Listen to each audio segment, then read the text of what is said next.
తత్కాల్ టికెట్లు మనం అలా ఎంటర్ అయ్యి దాంట్లో ఆన్ చేసి తిరిగి తీసుకునే లోపు వెళ్ళిపోతాయి.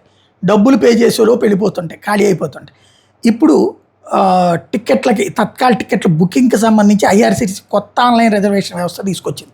ఈ కొత్త వ్యవస్థ ద్వారా నిమిషానికి 1,25,000 టికెట్లు బుక్ చేయొచ్చట. అంటే బఫర్ అవ్వడం ఆగుతుందన్నమాట. ప్రస్తుత వ్యవస్థ సామర్థ్యం నిమిషానికి 25,000 దీని మూలంగా టికెట్ బుకింగ్ వేగం 5 రెట్లు పెరుగుతుందని చెప్పి ప్రకటించింది రైల్వే శాఖ. రైల్1 యాప్లో ఆర్టిఫిషియల్ ఇంటెలిజెన్స్ ఫీచర్ కూడా రాబోతుంది.